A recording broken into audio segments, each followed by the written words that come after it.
So a very good morning to everyone. Nenne ನಾವು ಪೀಠಿಕೆಯನ್ನ ನೋಡಿದ್ವಿ Kothari Commission. So yesterday we have seen brief introduction about the Kothari Education Commission. So today once again I am going to repeat the introduction and after that recommendations. So ಯಾವ ಶಿಫಾರಸುಗಳನ್ನ ಕೊಠಾರಿ ಆಯೋಗ ನೀಡಿದ್ದಾರೆ. So ಅದರ ಪೀಠಿಕೆಯನ್ನ ಮತ್ತೆ ನಾವು ಇವತ್ತಿನ class ಅಲ್ಲಿ ನೋಡೋಣ.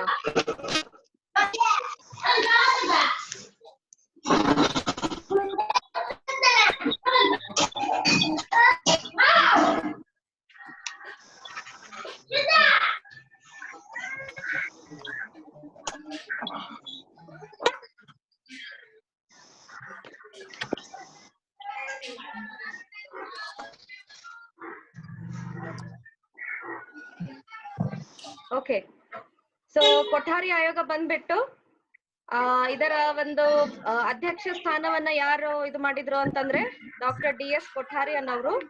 So doctor DS Kothari full name is Daulat Singh Kothari ಅನ್ನೋರು. ಸೊ ಇವರಿಗೆ UGCಯ ಚೇರ್ಮನ್ ಕೂಡ ಆಗಿರ್ತಾರೆ ಆಗಿನ ಒಂದು ಅವಧಿಯಲ್ಲಿ. So the Kothari commission it is also known as Indian Education Commission, as I have told. So this was one of the significant event in the history of education in free India. So ಬಹಳನೇ ಮುಖ್ಯವಾಗಿರುವಂತಹ ಘಟಕಾಂಶ ಶಿಕ್ಷಣದ ಇತಿಹಾಸದಲ್ಲಿ, ಭಾರತದ ಶಿಕ್ಷಣದ ಇತಿಹಾಸದಲ್ಲಿ ಅಂತಾನೆ ಹೇಳ್ಬೋದು. So 1964ರಲ್ಲಿ Kothari ಅವರನ್ನ ಅಧ್ಯಕ್ಷ ಸ್ಥಾನದಲ್ಲಿ ನೇಮಕವನ್ನ ಮಾಡ್ತಾರೆ. ಸೊ ಅವರು ಕೂಡ ಈ ಒಂದು ಅಧ್ಯಕ್ಷ ಸ್ಥಾನವನ್ನ ವಹಿಸ್ಕೊಂಡ್ಬಿಟ್ಟು ಇತರೆ ಅಧಿಕಾರಿಗಳೊಂದಿಗೆ ಅವರು ಕೂಡ ಕಾರ್ಯವನ್ನ ನಿರ್ವಹಿಸ್ತಾರೆ. ಕೊಠಾರಿ ಭಾರತದ ಶಿಕ್ಷಣದ ವ್ಯವಸ್ಥೆಯಲ್ಲಿ ಬದಲಾವಣೆಗಳನ್ನ ತರೋದಕ್ಕೋಸ್ಕರ ಅಂತಾನೆ ಹೇಳ್ಬೋದು. So the chairman was doctor DS Kothari, that is Daulat Singh Kothari. he was UGC chairman. So ಇವರು UGC ಚೇರ್ಮನ್ ಕೂಡ ಆಗಿರ್ತಾರೆ ಆಗಿನ ಅವಧಿಯಲ್ಲಿ. ಸೊ ಈ ಒಂದು ಕಮಿಷನ್ ಬಂದ್ಬಿಟ್ಟು ಮೂರನೇ ಕಮಿಷನ್ ಭಾರತದ ಸ್ವತಂತ್ರ ಪೂರ್ವದ ಒಂದು ಅವಸ್ಥೆಯಲ್ಲಿ ಇದು ಮೂರನೇ ಕಮಿಷನ್ ಅಂತಾನೆ ಹೇಳ್ಬೋದು. ಸೊ ಗವರ್ಮೆಂಟ್ ಕೂಡ, ಸರ್ಕಾರ ಕೂಡ ಏನ್ ಮಾಡತ್ತೆ ಅಂತಂದ್ರೆ ಜುಲೈ 14ರಂದು 1964ರಲ್ಲಿ ಈ ಒಂದು ಕಮಿಟಿಯನ್ನ ರಚನೆಯನ್ನ ಮಾಡುತ್ತೆ ಅನ್ನೋದನ್ನ ನಾವಿಲ್ಲಿ ನೋಡ್ಬೋದು. So the government of India set up the resolution to start Kothari Commission to work on this commission from July 14th. ಆದ್ರೆ ಈ ಒಂದು ಕಾರ್ಯವನ್ನ ಪ್ರಾರಂಭಿಸಿದ್ದು ಅಕ್ಟೋಬರ್ 2, 1964 ಅಂತ ನಾವಿಲ್ಲಿ ನೋಡ್ಬೋದು. ಅದೇ ರೀತಿಯಾಗಿ ಈ ಒಂದು ವರದಿಯನ್ನ ಸಬ್ಮಿಟ್ ಮಾಡಿದ್ದು ಸರ್ಕಾರಕ್ಕೆ ವರದಿಯನ್ನು ಕೂಡ ಇವರು ಸಲ್ಲಿಸ್ತಾರೆ. ಆ ವರದಿಯಲ್ಲಿ ಸುಮಾರು ಶಿಫಾರಸುಗಳನ್ನು ಕೂಡ ಅವರು ನೀಡ್ತಾರೆ. So they submit report including many recommendations regarding the development of education in India on June 29, 1966. So ಅದೇ ರೀತಿಯಾಗಿ ಈ ಒಂದು ರಿಪೋರ್ಟ್ ಅನ್ನ ಶೀರ್ಷಿಕೆ ಕೂಡ ಅವರು ನೀಡ್ತಾರೆ, ಏನಂತಂದ್ರೆ ಶಿಕ್ಷಣ ಮತ್ತು ರಾಷ್ಟ್ರೀಯ ಬೆಳವಣಿಗೆ ಅನ್ನುವಂತಹ ಒಂದು ಶೀರ್ಷಿಕೆಯೊಂದಿಗೆ ಇವರು ರಿಪೋರ್ಟ್ ಅನ್ನ ಸಬ್ಮಿಟ್ ಮಾಡ್ತಾರೆ. So they submit the report and they give title to the report called education and national development. So ನಿನ್ನೆ ಕೂಡ ಹೇಳಿದ್ದೆ ನಾನು, ಈ ಒಂದು ಕಮಿಟಿಯಲ್ಲಿ 17 ಜನ ಇರ್ತಾರೆ. 17 ಜನ ಭಾರತೀಯರು ಇರ್ತಾರೆ. ಭಾರತೀಯರ ಜೊತೆಗೆ ಪಾಶ್ಚಾತ್ಯ ಜನರು ಕೂಡ ಇರ್ತಾರೆ. So there were also 5 experts from foreign, that is FUJ ಅಂತ ಹೇಳಿದೆ, that is France, USA, UK, USSR and Japan. So the important features of this commission, ಬಹಳನೇ ಮುಖ್ಯವಾಗಿರುವಂತಹ ಗುಣಲಕ್ಷಣ, ಈ ಒಂದು ಸಮಿತಿಯ ಗುಣಲಕ್ಷಣ ಅಂತಾನು ನಾವಿಲ್ಲಿ ನೋಡ್ಬೋದು. ಸೊ ಅದು ಏನೇನು ಅಂತಂದ್ರೆ ಭಾರತದ ಶಿಕ್ಷಣದಲ್ಲಿ ಸಂಪೂರ್ಣವಾದಂತಹ ಬದಲಾವಣೆ ಪ್ರತಿಯೊಂದು ಹಂತದಲ್ಲಿ, ಪ್ರತಿಯೊಂದು ಕ್ಷೇತ್ರದಲ್ಲಿ, ಅದು ಪ್ರಾಥಮಿಕ ಆಗಿರ್ಬೋದು ಅಥವಾ ಮಾಧ್ಯಮಿಕ ಆಗಿರ್ಬೋದು ಅಥವಾ ಉನ್ನತ ಶಿಕ್ಷಣ ಆಗಿರ್ಬೋದು ಅನ್ನೋದ್ರ ಬಗ್ಗೆ ಇದು ಮಾಹಿತಿಯನ್ನು ನಮಗೆ ನೀಡುತ್ತೆ ಅನ್ನೋದನ್ನ ನೋಡ್ಬೋದು. So it give complete cover in all the aspects of the entire educational system throughout the country.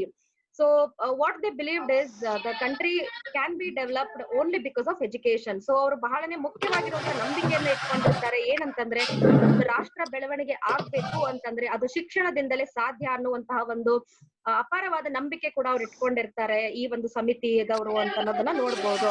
So ಅದೇ ರೀತಿಯಾಗಿ ಅವರು ವರದಿಯನ್ನ ಕೊಡ್ತಾರೆ. ಆ ವರದಿಯಲ್ಲಿ ಶೀರ್ಷಿಕೆ ಕೂಡ ಈ ರೀತಿಯಾಗಿರುತ್ತೆ, ಭಾರತದ ಭವಿಷ್ಯ ಏನಾಗಿರುತ್ತೆ ಅಂತಂದ್ರೆ ಪ್ರತಿಯೊಂದು ವರ್ಗ ಕೋಣೆಯಲ್ಲಿ ನಿರ್ಧಾರವಾಗುತ್ತೆ ಅನ್ನೋದ್ರ ಬಗ್ಗೆನೂ ಕೂಡ ಅವ್ರು ಇಲ್ಲಿ ಹೇಳ್ತಾರೆ. So as we know, there is a important quotation saying that the destiny of India is being shaped in her class room ಅಂತ ಹೇಳ್ತೀವಿ. ಸೊ ಪ್ರತಿಯೊಂದು ಅಥವಾ ಭಾರತ ಅಥವಾ ಮುಂದಿನ ಒಂದು ಜನರೇಷನ್ ಅನ್ನ ನಾವು ನೋಡ್ಬೇಕು ಅಂತಂದ್ರೆ ಅದು ಇವತ್ತಿನ ಕ್ಲಾಸ್ ರೂಮ್ ನಲ್ಲಿ. So because we do shape isn't it. So ನಾವು ವಿದ್ಯಾರ್ಥಿಗಳನ್ನ ಯಾವ ರೀತಿ ನಾವು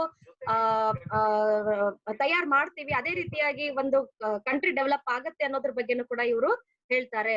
ಸೊ ಅದೇ ರೀತಿಯಾಗಿ ಇನ್ನು ನೋಡ್ಬೇಕಾದ್ರೆ ಸಂಪೂರ್ಣವಾಗಿ ಶಿಕ್ಷಣದಿಂದಲೇ ನಾವು ರಾಜ್ಯದಲ್ಲಿ ಅಥವಾ ದೇಶದಲ್ಲಿ ಬದಲಾವಣೆಗಳನ್ನ ತರಬಹುದು ಅನ್ನೋದ್ರ ಬಗ್ಗೆ ಇವರು ಹೇಳ್ತಾರೆ. ಸೊ ನಿನ್ನೆ ಕೂಡ ನಾವು ಈ ಒಂದು ಸಮಿತಿಯ ಅಥವಾ ಈ ಒಂದು ಕಮಿಷನಿನ ನಾವು ಉದ್ದೇಶಗಳನ್ನು ಕೂಡ ನೋಡಿದ್ವಿ. ಅವು ಮುಖ್ಯವಾಗಿ 5 ಉದ್ದೇಶಗಳನ್ನ ಹಾಕೊಂಡಿರ್ತಾರೆ. ಅದು ಯಾವ್ದ್ಯಾವ್ದು ಅಂತಂದ್ರೆ ಎಜುಕೇಶನ್ ಅಂಡ್ ಪ್ರೊಡಕ್ಟಿವಿಟಿ ಅಂತ ಮೊದಲೇ ಹೇಳಿದೆ. ಸೊ ಹೇಗೆ ವಿದ್ಯಾರ್ಥಿಗಳು ಸಂಪೂರ್ಣ ಶಿಕ್ಷಣ ಮುಗಿಸ್ಕೊಂಡ್ ಬಂದ್ಮೇಲೆ ಅವರನ್ನ ನಾವು ಉತ್ಪಾದಕರು ಅಂತ ಕರಿತೀವಿ, ಪ್ರೊಡಕ್ಟ್ ಅಂತ ನಾವೇನ್ ಹೇಳ್ತೀವಿ. ಸೊ ಆ ಪ್ರಾಡಕ್ಟ್ ಹೋಗಿ ಬೇರೆ ಕಡೆ ಹೋಗಿ ಕಾರ್ಯವನ್ನ ಮಾಡ್ತಾರೆ. ಸೊ ದೇಶವನ್ನ ಬದಲಾವಣೆ ಮಾಡೋದಿಕ್ಕೂ ಕೂಡ ಅವ್ರು ಪ್ರಯತ್ನ ಮಾಡ್ತಾರೆ ಅನ್ನೋದನ್ನ ಕೂಡ ನಾವಿಲ್ಲಿ ನೋಡ್ಬೋದು. That is education and productivity. So one of the main aim of Kothari commission is education and productivity because they says that when a person is educated we can call them as a product and we can reuse them. ಹೌದಾ? So ಒಬ್ಬ ಮಾನವ ಶಿಕ್ಷಣವನ್ನ ಪಡಿತಾನೆ ಅಂತಂದ್ರೆ ಅವನನ್ನ ನಾವು ಸಂಪನ್ಮೂಲ ಅಂತಾನು ಕೂಡ ಕರಿತೀವಿ. ಹೌದಾ? So we can call them as a resource ಅಂತಾನು ನಾವಿಲ್ಲಿ ನೋಡ್ಬೋದು. ಸೊ ಇನ್ನು 2ನೇ ಉದ್ದೇಶ ಏನ್ ಹೇಳುತ್ತೆ ಅಂತಂದ್ರೆ ಸೋಷಿಯಲ್ ಅಂಡ್ ನ್ಯಾಷನಲ್ ಇಂಟಿಗ್ರೇಷನ್, ಸಾಮಾಜಿಕ ಮತ್ತು ರಾಷ್ಟ್ರೀಯ ಐಕ್ಯತೆ ಅಂತಾನು ಹೇಳಿದ್ವಿ. ಸೊ ಇವೆಲ್ಲವುಗಳನ್ನ ಯಾವ ರೀತಿ ಬೆಳೆಸಬಹುದು ಅಂತಂದ್ರೆ ವಿದ್ಯಾರ್ಥಿಗಳು ಸಮಾಜದಲ್ಲಿ ಸೇವೆಯನ್ನು ಮಾಡೋದರ ಮುಖಾಂತರ, ಸಮುದಾಯದಲ್ಲಿ ಭಾಗವಹಿಸುವ ಮುಖಾಂತರ ಅಂತಾನು ನಾವಿಲ್ಲಿ ನೋಡ್ಬೋದು. So in that way the next one is education and modernisation ಅಂತಾನು ಹೇಳ್ತೀವಿ. ಸೊ ಎಜುಕೇಶನ್ ವಿದ್ಯಾರ್ಥಿಗಳು ಕೂಡ ಇಲ್ಲಿ ಶಿಕ್ಷಣದಿಂದಲೇ ಆಧುನೀಕರಣವನ್ನ ಅಡಾಪ್ಟ್ ಮಾಡ್ಕೊಳ್ಬೇಕು, ಅಳವಡಿಸ್ಕೊಳ್ಬೇಕು. ಅವರಲ್ಲಿರುವಂತಹ ಆಸಕ್ತಿ ಆಗಿರ್ಬೋದು, ಅಭಿಪ್ರೇರಣೆ ಆಗಿರ್ಬೋದು, ಅಥವಾ ಉತ್ಸಾಹ ಆಗಿರ್ಬೋದು, ಇವೆಲ್ಲ ಮೌಲ್ಯಗಳನ್ನ ಅಥವಾ ಕೌಶಲ್ಯಗಳನ್ನ ವಿದ್ಯಾರ್ಥಿಗಳಲ್ಲಿ ಬೆಳೆಸಬಹುದು ಅನ್ನೋದನ್ನು ಕೂಡ ಈ ಆಯೋಗ ಹೇಳ್ಕೊಡುತ್ತೆ. So education and modernization, Kothari Commission also gives important for modernization so that people can become curious, people can develop their interest and attitude towards the other values and they can also become skillful person anta kuda heltare. In next one, development of democracy. So ಪ್ರಜಾಪ್ರಭುತ್ವದಕ್ಕೂ ಕೂಡ ಇವರು ಬೆಳವಣಿಗೆಯನ್ನ ಆಗ್ಬೇಕು ಅನ್ನೋದ್ರ ಬಗ್ಗೆನೂ ಕೂಡ ಹೇಳ್ತಾರೆ. ಯಾಕಂದ್ರೆ ನಮ್ಮ ದೇಶ ಪ್ರಜಾಪ್ರಭುತ್ವದ ದೇಶ ಆಗಿರೋದ್ರಿಂದ ಸೊ ಇಲ್ಲಿ ಪ್ರಜಾಪ್ರಭುತ್ವಕ್ಕೂ ಕೂಡ ಮಹತ್ವವನ್ನ ನೀಡಲಾಗಿದೆ ಅನ್ನೋದನ್ನ ನೋಡ್ಬೋದು. So as V C development of democracy is one of the important aim of Kothari Education Commission because when we see people are receiving education in more number then we can say country is developed. So ಅವ್ರು ಹೇಳೋ ಹಾಗೆ ಏನಂತಂದ್ರೆ ಪ್ರಜಾಪ್ರಭುತ್ವದ ಶಿಕ್ಷಣ ಅಥವಾ ಪ್ರಜಾಪ್ರಭುತ್ವ ಅಂದ್ರೆ ಪ್ರತಿಯೊಬ್ಬರಿಗೂ ಶಿಕ್ಷಣ ನೀಡಬೇಕು ಅನ್ನೋದೇ ಮುಖ್ಯ ಉದ್ದೇಶ ಆಗಿದೆ ಅನ್ನೋದನ್ನ ಇಲ್ಲಿ ನೋಡಬಹುದು. ಇನ್ next come social and spiritual values, ಸಾಮಾಜಿಕ ಮತ್ತು ಆಧ್ಯಾತ್ಮಿಕ ಮೌಲ್ಯಗಳನ್ನು ಕೂಡ ವಿದ್ಯಾರ್ಥಿಗಳಲ್ಲಿ ಬೆಳೆಸಬೇಕು, ಅದು ಒಂದು ಶಿಕ್ಷಣ ವ್ಯವಸ್ಥೆಯಲ್ಲಿ ಅಳವಡಿಸಬೇಕು ಅನ್ನೋದನ್ನು ಕೂಡ ಅವರು ಹೇಳ್ತಾರೆ. So they also emphasise for the development of social and spiritual values among Indians. So that can be developed with the help of education system. So ಇವಿಷ್ಟು ಏಮ್ಸ್ ಆಫ್ ಎಜುಕೇಶನ್ ಅಂತ ಹೇಳ್ಬೋದು. ಇನ್ನು ನೆಕ್ಸ್ಟ್ ಬಂದ್ಬಿಟ್ಟು educational structure which is one of the important recommendation ಅಂತಾನೆ ಹೇಳ್ಬೋದು. So ಶಿಫಾರಸುಗಳು ಯಾವ ಶಿಫಾರಸುಗಳನ್ನ ಅವ್ರು ಮಾಡಿದ್ದಾರೆ ಅಂತಂದ್ರೆ ಇದು ಬಹಳನೇ ಮುಖ್ಯವಾಗಿರುವಂತಹ ಒಂದು ಶಿಫಾರಸು ಅಂತ ಹೇಳ್ಬೋದು. ಯಾವ್ದಂತಂದ್ರೆ ಶೈಕ್ಷಣಿಕ ರಚನೆ. ಸೊ ಶಿಕ್ಷಣದ ವ್ಯವಸ್ಥೆ ಯಾವ ರೀತಿ ಆಗ್ಬೇಕು ಅಂತ ಅನ್ನೋದನ್ನ ಹೇಳ್ತಾರೆ ಅಂತಂದ್ರೆ ಅವರು ಇಲ್ಲಿ 10+2+3 ಆಗಿರ್ಬೇಕು ಅಥವಾ 10+2+3 ಪ್ಯಾಟರ್ನ್ ಅಂತ ನಾವೇನ್ ಹೇಳ್ತೀವಿ, ಅಥವಾ ಶಿಕ್ಷಣದಲ್ಲಿ ಯಾವ ರೀತಿ ಒಂದು ವ್ಯವಸ್ಥೆ ಯಾವ ರೀತಿ ಆಗಿರ್ಬೇಕು, ರಚನೆ ಯಾವ ರೀತಿ ಆಗ್ಬೇಕು ಶಿಕ್ಷಣ ಅಂತಂದ್ರೆ ಅದು 10+2+3 ಅಂದ್ರೆ 10 years ಸ್ಕೂಲಿಂಗ್ ಮುಗಿಸ್ಕೋಬೇಕು, 2 years ಅವರು PUC ಅನ್ನ ಓದ್ಬೇಕು, ಆಮೇಲೆ 3 years ಅವರು ಡಿಗ್ರಿಯನ್ನ ಮುಗಿಸ್ಬೇಕು. ಅಂದ್ರೆ ಇದು ಕಂಪ್ಲೀಟ್ ವ್ಯವಸ್ಥೆಯನ್ನ 10+2+3 ನಾವೇನ್ ನೋಡ್ತೀವಿ ಅಥವಾ ನಾವು ಕೂಡ ಇದೇ ಒಂದು ವ್ಯವಸ್ಥೆಯನ್ನ ಮುಗಿಸ್ಕೊಂಡು ಬಂದಿರೋಂಥವ್ರು. ಹೌದಾ? ಸೊ 10+2+3 ಅಂತ ನಾವೇನ್ ಹೇಳ್ತೀವಿ. So this pattern has come from this commission ಅಂತಾನೆ ಹೇಳ್ಬೋದು. ಹಾಗಾಗಿ ಶೈಕ್ಷಣಿಕ ರಚನೆಗೆ ಈ ಒಂದು ಕಮಿಷನ್ ಬಹಳನೇ ಪ್ರಭಾವ ಬೀರಿದೆ ಅಥವಾ ಪ್ರಥಮ ಆದ್ಯತೆ ಇದಕ್ಕೆ ನೀಡಿದೆ ಅನ್ನೋದನ್ನ ಕೂಡ ಇಲ್ಲಿ ನೋಡಬಹುದು. So they gave most important for educational structure, that is the pattern they adapted is 10+2+3. It means 10 years a child should complete 10 years of schooling and 2 years of higher secondary, what we call PUC, and 3 years of graduation, that is degree, isn't it? So ಹಾಗಾಗಿ ಅವರು ಈ ರೀತಿಯನ್ನ course ಅನ್ನ ಮುಗಿಸ್ಬೇಕು ಅಂತ ಅನ್ನೋದನ್ನ ಹೇಳ್ತಾರೆ. So that comes under educational structure. And next comes status of teachers. ಶಿಕ್ಷಕರ ಸ್ಥಿತಿಗತಿ ಹೇಗಿತ್ತು, ಸೊ ಇವರು ಕೂಡ ಶಿಕ್ಷಕರಿಗೆ ಅಷ್ಟೇ ಮಹತ್ವವನ್ನ ನೀಡಿದ್ದಾರೆ. ಸೊ ಮುಖ್ಯವಾಗಿ ಇವ್ರು ಏನ್ ಹೇಳ್ತಾರೆ ಅಂತಂದ್ರೆ ಶಿಕ್ಷಕರಿಗೆ ಇಲ್ಲಿ ಮುಖ್ಯವಾಗಿ ಆರ್ಥಿಕ ಮತ್ತು ಸಾಮಾಜಿಕ ಹಾಗೂ ವೃತ್ತಿಪರ ಒಂದು ಸ್ಥಿತಿಗತಿ ಅವರಲ್ಲಿ ಸುಧಾರಣೆ ಆಗ್ಬೇಕು ಅನ್ನೋದ್ರ ಬಗ್ಗೆನೂ ಕೂಡ ಈ ಒಂದು ಕಮಿಷನ್ ಹೇಳುತ್ತೆ. So this commission gives importance to improve the economic condition, social and even professional status of the teachers also. So they also says that scale of pay, salary ಅಂತ ನಾವೇನ್ ಹೇಳ್ತೀವಿ, ಸ್ಯಾಲರಿ ಕೂಡ ಅವರಿಗೂ ಕೂಡ ಸೇಮ್ ಆಗಿರ್ಬೇಕು, government ಮತ್ತೆ ನಾನ್ government schools ಗಳಿಗೂ same ಇರಬೇಕು, ಯಾವುದೇ ರೀತಿಯಾದಂತಹ ತಾರತಮ್ಯ ಇರಬಾರ್ದು ಅನ್ನೋದನ್ನು ಕೂಡ ಅವರು ಇಲ್ಲಿ ಹೇಳಿದ್ದಾರೆ. So not only this, even they also says that the period of training for teachers, ನಾವು ಶಿಕ್ಷಕರ ಶಿಕ್ಷಣ ಅಂತ ನಾವೇನ್ ಹೇಳ್ತೀವಿ, BEd ಅಂತ ನಾವೇನ್ ಹೇಳ್ತೀವಿ, ಸೊ ಅವರಿಗೆ ಇಲ್ಲಿ ಕಂಪಲ್ಸರಿ ಆಗಿ ಪ್ರೈಮರಿ ಟೀಚರ್ಸ್ ಗೆ 2 ವರ್ಷ ಅಂದ್ರೆ DEd ಡಿಪ್ಲೊಮಾ ಇನ್ ಎಜುಕೇಶನ್ ಅಂತ ಕೋರ್ಸ್ ಏನ್ ತಗೊಂತಾರೆ ಅವ್ರಿಗೆ 2 ವರ್ಷ, ಬ್ಯಾಚುಲರ್ ಆಫ್ ಎಜುಕೇಶನ್ BEd ಅಂತ ನಾವೇನ್ ಹೇಳ್ತೀವಿ ಅವರಿಗೆ 1 ವರ್ಷದ ತರಬೇತಿಯನ್ನ ನೀಡಬೇಕು ಅನ್ನೋದನ್ನ ಕೂಡ ಶಿಫಾರಸು ಮಾಡಿದ್ದು ಈ ಸಮಿತಿ ಅಂತಾನೆ ಹೇಳ್ಬೋದು. So a teacher who is training under the degrees that is masters degree and degree in education, ಅವರು ಕಂಪಲ್ಸರಿ ಟ್ರೈನಿಂಗ್ ಅನ್ನ ತಗೊಂಡಿರ್ಬೇಕು ಅನ್ನೋದು, ತರಬೇತಿಯನ್ನ ಹೊಂದಿರ್ಬೇಕು ಅನ್ನೋದನ್ನ ಕೂಡ ಅವರು ಹೇಳ್ತಾರೆ. So status of teachers, they gave most importance for the training of the teachers in masters degree and degree in education institutions also. So next ಬಂದ್ಬಿಟ್ಟು ಕರಿಕುಲಂ. So ಪಠ್ಯಕ್ರಮ ಹೇಗಿರ್ಬೇಕು, ಪಠ್ಯಕ್ರಮಕ್ಕೂ ಕೂಡ ಇವರು ಬಹಳನ್ನ ಒತ್ತು ನೀಡಿದ್ದಾರೆ ಅಂತ ಹೇಳ್ಬೋದು. So they gave more importance for the development of curriculum also, because as we have seen 3 language formula from the Radhakrishnan commission, even this commission also tells about the 3 language formula. So ಅವ್ರು ಇನ್ನೂ detail ಆಗಿ ಹೇಳ್ತಾರೆ ಏನಂತಂದ್ರೆ ಕಿರಿಯ ಪ್ರಾಥಮಿಕ ಹಂತದಲ್ಲಿ ಯಾವ ಯಾವ ವಿಷಯಗಳಿರ್ಬೇಕು, EVS ಅಂತ ನಾವೇ ಹೇಳ್ತೀವಿ, ಹೌದಾ, ಎನ್ವಿರಾನ್ಮೆಂಟಲ್ ಸ್ಟಡೀಸ್ ಅಂತ ಹೇಳ್ತೀವಿ.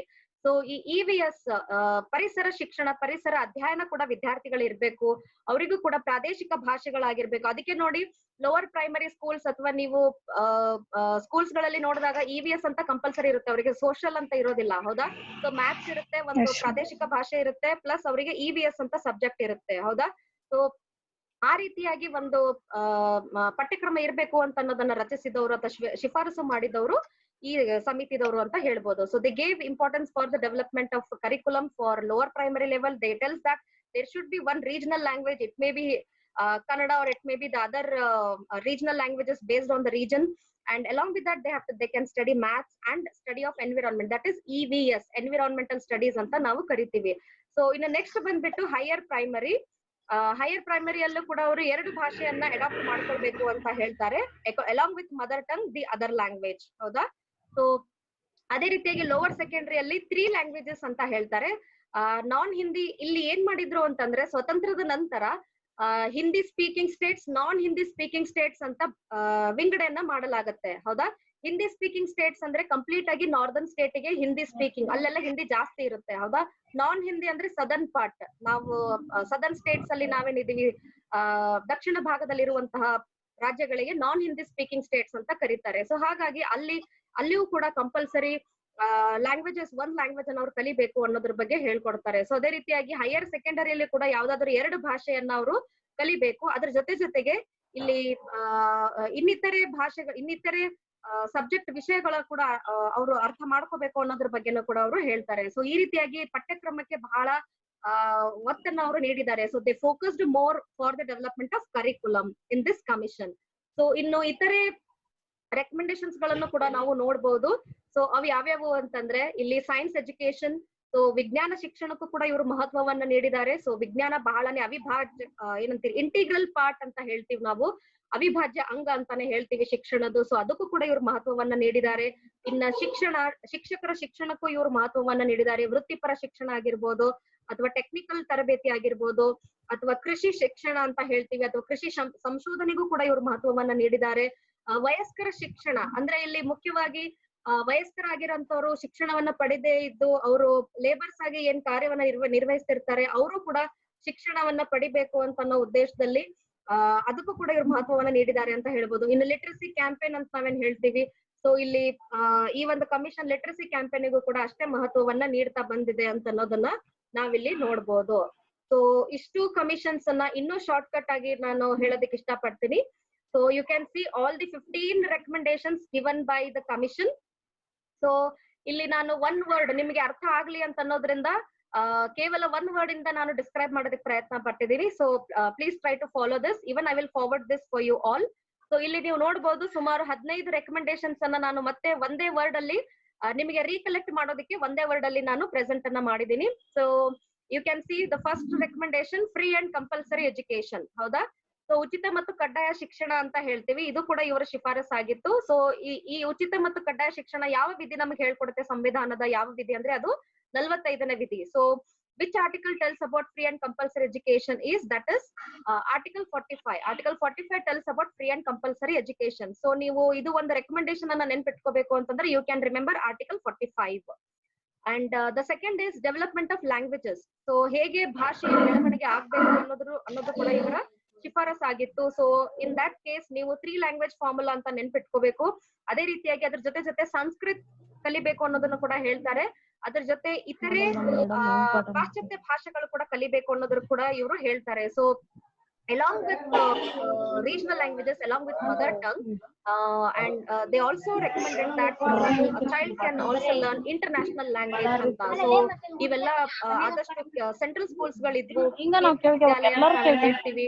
ಸೊ ಅಂತ ಎಲ್ಲಾ ಸ್ಕೂಲ್ಸ್ ಗಳಲ್ಲೂ ಈ ಇಂಟರ್ನ್ಯಾಷನಲ್ ಲ್ಯಾಂಗ್ವೇಜ್ ಜರ್ಮನ್ ಅಥವಾ ಫ್ರೆಂಚ್ ಕೂಡ ಇತ್ತು, ಆದ್ರೆ ಈಗಿಲ್ಲ, ಈಗ ಅದನ್ನ ತೆಗೆಯಲಾಗಿದೆ.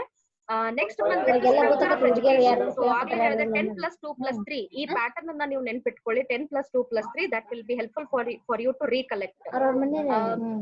ನೆಕ್ಸ್ಟ್ ಬಂದ್ಬಿಟ್ಟು equalization of educational opportunity. So ಹೇಗೆ ಎಲ್ರಿಗೂ ಸಮಾನದ ಶಿಕ್ಷಣವನ್ನ ನೀಡಬೇಕು ಅನ್ನೋದನ್ನ ಕೂಡ ಇವರ ಮುಖ್ಯ ಗುರಿಯಾಗಿತ್ತು ಅಂತ ಹೇಳ್ಬೋದು.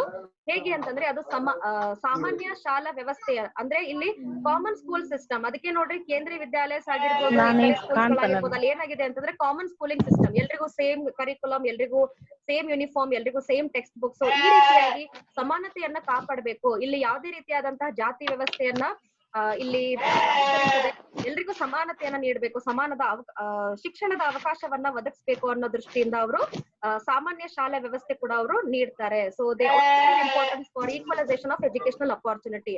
ಸೊ ಈ ರೀತಿ ಅಂದಾಗ ನೀವು ಕಾಮನ್ ಸ್ಕೂಲ್ ಸಿಸ್ಟಮ್ ಅಂತ ನೆನ್ಪಿಟ್ಕೋಬಹುದು. ಇನ್ನು ನೆಕ್ಸ್ಟ್ ಬಂದ್ಬಿಟ್ಟು identification of talent. So every one is talent of course. So what they wanted is ಅವ್ರು ಹೇಗೆ ವಿದ್ಯಾರ್ಥಿಗಳಿಂದ ಟ್ಯಾಲೆಂಟ್ ಅನ್ನ ಹುಡುಕ್ತೀರಾ ಅಂತ ಅನ್ನೋದಕ್ಕೆ ಅವರು ಇತರೆ ಚಟುವಟಿಕೆಗಳನ್ನ ಪ್ರಾರಂಭ ಮಾಡೋದ್ರಿಂದ ವಿದ್ಯಾರ್ಥಿಗಳಲ್ಲಿ ಎಲ್ಲಿರುವಂತಹ ಟ್ಯಾಲೆಂಟ್ ಅನ್ನ ಹೊರ ತರಬಹುದು ಅನ್ನೋದ್ರ ಬಗ್ಗೆನೂ ಕೂಡ ಹೇಳ್ತಾರೆ. So they also tell about identification of talent. So ಅದು ಹೇಗೆ ಅಂತಂದ್ರೆ with the help of extra curricular activities.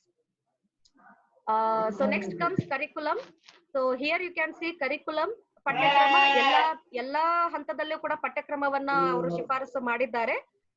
Next ಬಂದ್ಬಿಟ್ಟು improvement in methods of teaching. ಶಿಕ್ಷಕರ ಬೋಧನಾ ವ್ಯವಸ್ಥೆಯಲ್ಲಿಯೂ ಕೂಡ ಅಥವಾ ಬೋಧನಾ ವಿಧಾನದಲ್ಲಿಯೂ ಕೂಡ ಹೊಸದಾದ ಬೋಧನಾ ವಿಧಾನವನ್ನ ಅನುಸರಿಸಬೇಕು ಅನ್ನೋದ್ರ ಬಗ್ಗೆನೂ ಕೂಡ ಇವರು ಹೇಳ್ತಾರೆ. ಇನ್ನು ಟೆಕ್ಸ್ಟ್ ಬುಕ್, ಹೌದಾ, ಪಠ್ಯ ಪುಸ್ತಕ ಅಂತ ನಾವೇನ್ ಹೇಳ್ತೀವಿ. ಸೊ ಪಠ್ಯ ಪುಸ್ತಕ ಕೂಡ ಬಹಳ ಮುಖ್ಯವಾಗಿರುವಂತದ್ದು. ಸೊ ಪಠ್ಯ ಪುಸ್ತಕದಲ್ಲಿ ನೀವು ನೋಡ್ಬೋದು, ಪಠ್ಯ ಪುಸ್ತಕ ಯಾರಿಗೆ ರಚನೆ ಮಾಡಲಾಗುತ್ತೆ, ಯಾರು ರಚನೆ ಮಾಡಬಹುದು ಅಂತಂದ್ರೆ ಆ ಒಂದು ವಿಷಯದಲ್ಲಿ ನಿಪುಣತೆಯನ್ನ ಹೊಂದಿರಂತವ್ರು. So the person who is very expert in that subject, only they can write a textbook for the curriculum ಅಂತ ಅವರು ಶಿಫಾರಸನ್ನ ನೀಡ್ತಾರೆ. ಇನ್ನು ನೆಕ್ಸ್ಟ್ ಬಂದ್ಬಿಟ್ಟು ಟೀಚರ್ ಎಜುಕೇಶನ್. ಸೊ ನಾನು ಮೊದಲೇ ಹೇಳಿದೆ teacher education 2 years primary teachers ಆಗಿರೋಂಥವ್ರು 2 years ಟ್ರೈನಿಂಗ್ ಅನ್ನ ಪಡಿಬೇಕು, ಡಿ.ಎಡ್ ಅಂತ ನಾವೇನ್ ಹೇಳ್ತೀವಿ. ಅದೇ ರೀತಿ ಬಿ.ಎಡ್ ಆಗಿರೋಂಥವ್ರು ಅವ್ರನ್ನ ಸೆಕೆಂಡರಿ ಟೀಚರ್ ಅಂತ ಕರಿತೀವಿ, ಅವರು 1 year ಅನ್ನ ಟ್ರೈನಿಂಗ್ ಅನ್ನ ತಗೋಬೇಕು ಅನ್ನೋದು ಕೂಡ ಅವರು ಹೇಳ್ತಾರೆ. ಇನ್ನು next come status of teachers. Status of teachers ಅಲ್ಲಿ ನಾವು ಸ್ಯಾಲರಿ ಅಂತ ನೋಡಿದ್ವಿ. ಅದೇ ರೀತಿಯಾಗಿ ಇವ್ರು ಏನ್ ಶಿಫಾರಸ್ ಮಾಡ್ತಾರೆ ಅಂತಂದ್ರೆ ಪ್ರತಿಯೊಂದು ರಾಜ್ಯದಲ್ಲಿ ಒಂದು state board for teacher education ಇರಬೇಕು ಅನ್ನೋದನ್ನ ಕೂಡ ಇವರು ಶಿಫಾರಸನ್ನ ನೀಡ್ತಾರೆ. Next comes examination. ಸೊ ಪರೀಕ್ಷೆ ವ್ಯವಸ್ಥೆ ಕೂಡ ಇರಬೇಕು ಅಂತ ಹೇಳ್ತಾರೆ. ಸೊ ಒಂದು ಸರ್ಟಿಫಿಕೇಟ್ ಅಥವಾ ಇಲ್ಲಿ ಸರ್ಟಿಫಿಕೇಟ್ ಅನ್ನ ನೀಡೋದ್ರ ಮುಖಾಂತರ ಒಂದು ರಿಲಯಬಿಲಿಟಿ ಅಂತ ನಾವೇ ಹೇಳ್ತೀವಿ, ವ್ಯಾಲಿಡಿಟಿ ಅನ್ನೋದನ್ನ ಕಾಪಾಡ್ಕೊಂಡು ಹೋಗ್ಬೇಕು ಅಂತ ಅನ್ನೋದನ್ನ ಕೂಡ ಅವ್ರು ಇಲ್ಲಿ ಹೇಳ್ತಾರೆ. ಸೊ ಇಲ್ಲಿ next comes distance education. So ಯಾರು ಶಿಕ್ಷಣದಿಂದ ವಂಚಿತರಾಗಿರೋಂಥವರಿಗೆ ಈ ದೂರ ಶಿಕ್ಷಣದ ವ್ಯವಸ್ಥೆಯ ಮುಖಾಂತರ ಅವರಿಗೆ ಶಿಕ್ಷಣವನ್ನ ನೀಡಬೇಕು ಅನ್ನೋದನ್ನು ಕೂಡ ಇವರು ಶಿಫಾರಸು ಮಾಡ್ತಾರೆ. So distance education, they strongly recommended distance education for the people who did not take education. ಇವಾಗ ಈವ್ನಿಂಗ್ ಸ್ಕೂಲ್ಗಳನ್ನು ಕೂಡ ತೆಗಿಬೇಕು ಅನ್ನೋದನ್ನು ಕೂಡ ಇವರು ಶಿಫಾರಸ್ ಮಾಡ್ತಾರೆ. ಹಾಗಾಗಿ ಅಟ್ಲೀಸ್ಟ್ ಅವರಿಗೆ ಓದಕ್ ಬರೆಯೋದಕ್ಕಾದ್ರೂ ಬರ್ಬೇಕು ಅನ್ನುವಂತಹ ಒಂದು ದೃಷ್ಟಿಯಿಂದ ಈ ಒಂದು ಶಿಕ್ಷಣದ ವ್ಯವಸ್ಥೆಗೂ ಕೂಡ ಇವರು ಒತ್ತನ್ನು ನೀಡಿದ್ದಾರೆ. ಹಾಗಾಗಿ ದೂರ ಶಿಕ್ಷಣವನ್ನ ಇವರು ಶಿಫಾರಸು ಮಾಡ್ತಾರೆ. So next comes adult education. As I have told, the young people who did not receive education, even the people who doesn't know reading and writing. So for them literacy campaign ಅನ್ನೋದನ್ನ ಶುರು ಮಾಡಿ ಅಲ್ಲಿ ಅವರಿಗೂ ಕೂಡ ಶಿಕ್ಷಣವನ್ನ ನೀಡಬೇಕು, ಓದೋಕೆ ಬರೆಯೋದಕ್ಕೆ ಬರಬೇಕು ಅನ್ನುವಂತ ಒಂದು ದೃಷ್ಟಿಕೋನದಲ್ಲಿ ಇವರು ಶಿಫಾರಸನ್ನ ನೀಡ್ತಾರೆ. Next comes games and sports. So games and sports ಗೆ ನಾವು ಫಿಸಿಕಲ್ ಫಿಟ್ನೆಸ್ ಅಂತ ಹೇಳ್ತೀವಿ.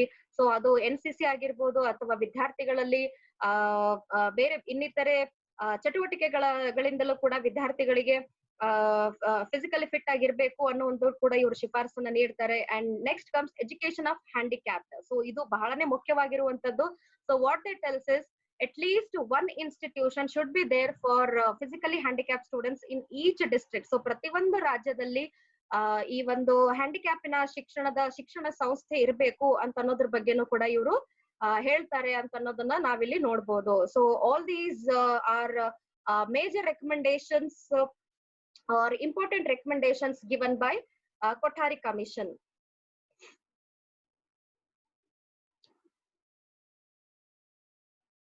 Okay, so ಇಲ್ಲಿವರೆಗೂ ನಾವು ಕೊಠಾರಿ ಆಯೋಗದ ಶಿಫಾರಸುಗಳನ್ನ ನೋಡಿದ್ವಿ.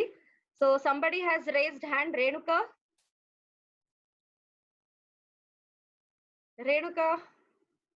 ಎಲ್ಲಿದ್ದೀರಿ? So if you have any doubt you can clear it. Okay.